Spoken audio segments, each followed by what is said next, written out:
Valentini with Anime on Location, and I'm here at ANG 2013, and we're here with Tiffany Davis. Hi. Yep. How you doing today? I'm doing good. How are you? Good, good, good.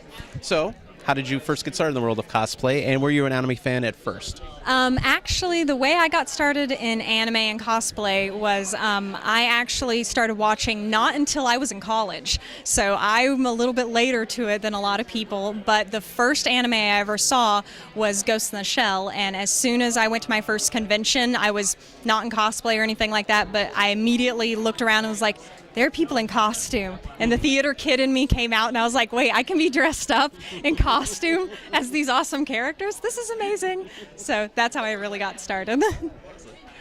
It says in your bio you like to cosplay the lesser known characters. What draws you to cosplay these type of characters?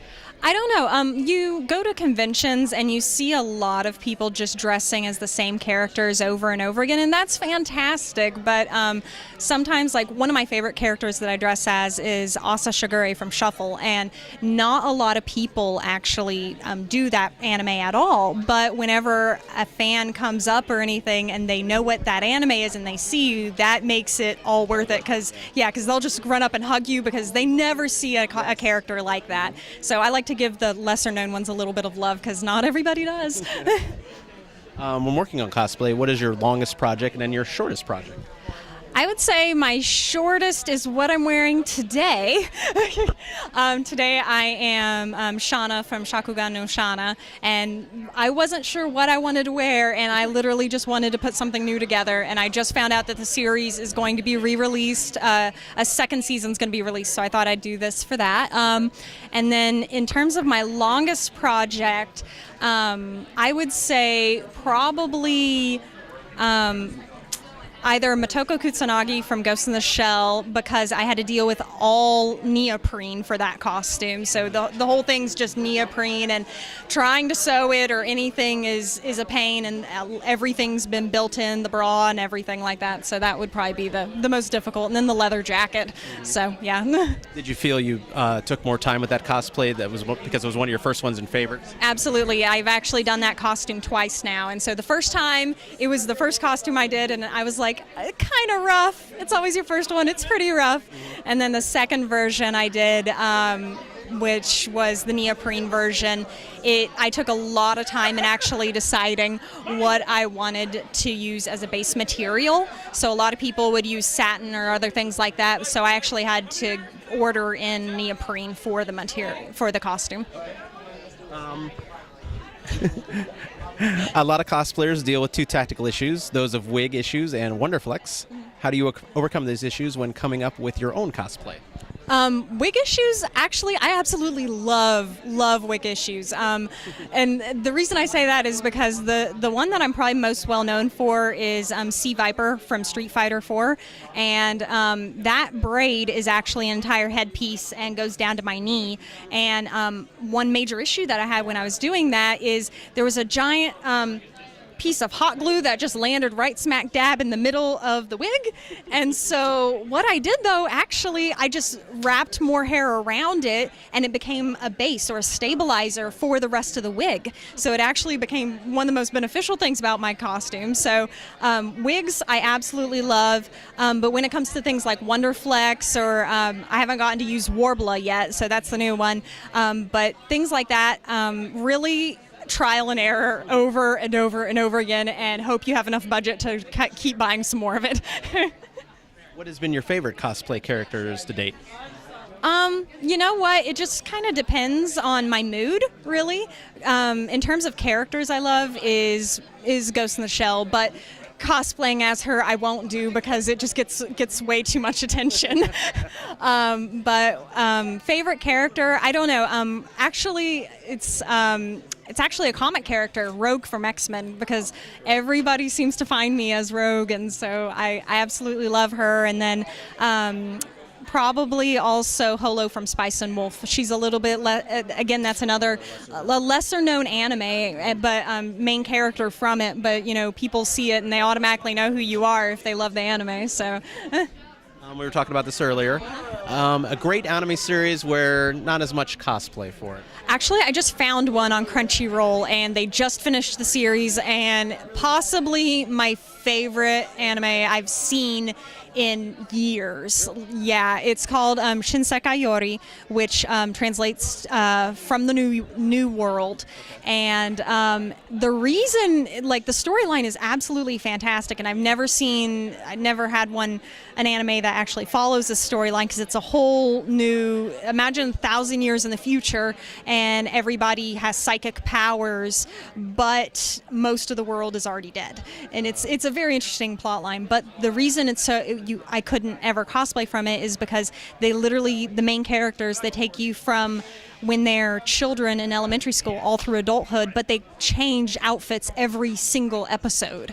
So it literally, you couldn't. And some of the outfits that they have would almost pass for things you would wear today too. Tangent. An anime that wasn't so good, but very good cosplay.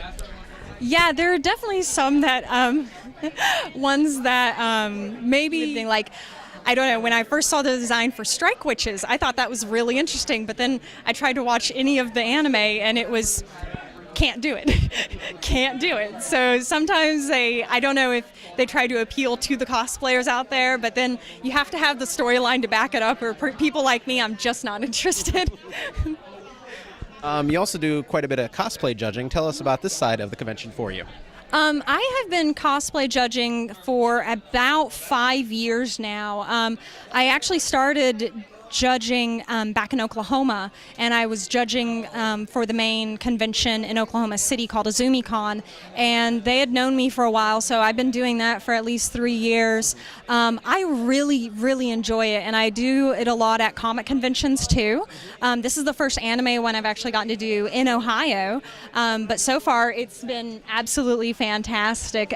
Getting to actually go through someone's costume with them and kind of show them, or even like teach them new methods that maybe they hadn't thought about, because that's what I valued the first time I went through judging. It's really kind of cool, yeah, because I mean, there's sometimes where I would not think of the simplest thing like cardboard would be necessary, but you know, some little things help. And here at A&G Ohio, there's a cosplay repair station right behind us. Right back there. Can you tell fans about this and the benefits for cosplayers that are here this weekend? Yeah, the cosplay repair station, the great thing about it this weekend is that there are times when you are in your hotel room or you are at your house and you are just pushing the clock and, you know, trying to get to the convention, but you aren't ready. Your costume, we're cosplayers, we procrastinate like nobody's business. I don't care what you say. You can say you don't. Oh, yes, you do. Yes, you do. You procrastinate. We all do. So the cosplay repair station is great. That way you don't have to miss out on the convention. You can come bring down your stuff. If there's something that you need, you know, just a little bit of tweaking on, if you need, you know, a zipper put in, anything like that, we can sit down and help you do it. So, yeah. Is this, the cosplay repair station, something that happens at other conventions as well? It's something that I've started seeing happening more so. Okay. Usually what they have is a cosplay emergency station, so just the basics. If you need a button, if you need hot glue, something like that. A&G has done really well, though. We put together a lot of different things that you could use. Anything from craft foam to, I swear, we've got 50 different shades of thread back there. Really anything. We've really tried to keep it up to date and stocked on anything you could need. So I'm sure other conventions do it. I haven't seen one stocked as well as this, though. Very good. At some conventions, you have your own booth. What do you sell there? I just started actually having my own booth because I've been doing a lot of judging. Now that they blah blah blah. Let me redo that. Basic blah. Okay. At a lot of conventions, now I'm doing judging, and whenever I go and judge, they're now asking me to be a guest. And whenever I'm a guest, I also get a table. And whenever at those booths, usually I'll sell prints and maybe some little handmade things, but mostly it's just been prints so far. So far it's been fun. You know, if people want to buy a print of me, cool. If not, I'd just love to come and chat with you. Okay, very good. You're also a model as well. How is it going for you, and how did you get started? I got started modeling when I was actually really young, in theater and everything. I started doing it then, but then I dropped it during college, had to get a real, degree and stuff like that. But after school, I wanted to get back into theater, and actually anime and cosplay actually got me back into modeling. It's really funny like that, because I started modeling so many of my own costumes. I actually started looking at getting back into acting and modeling, and I moved up to Cincinnati about a year ago, got a great agency, and now I get lots of work with commercials and print ads and things like that. So. When I think modeling, I think Los Angeles or New York right off the top of my head, but a lot of opportunities are here in the Midwest? Yeah, actually, I'm not like 5'10", and usually for runway modeling or anything like that, you need to be a minimum of 5'10", or your agency's not going to even look at you. I don't even get to go on runway stuff for my agency. But if you go into more the Midwest or anything like that, you have to find the place that has the specs that they're looking for.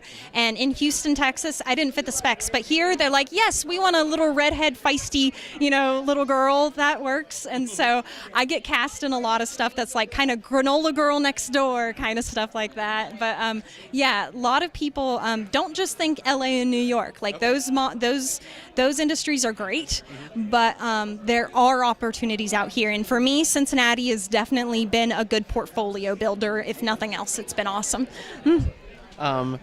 Is there a way fans can keep up with you on the internet? And a final message for your fans? Yeah, you can keep up to date with me on my Facebook page. It's Phoenix Kasai Cosplay, or my website is phoenixkasai.com. And then come out, talk to me at conventions and stuff. I just like talking to people and hanging out and everything. And keep cosplaying and stop procrastinating. But I know I'm going to keep doing it. So yeah, just keep up with it. Tifani, thank you so much.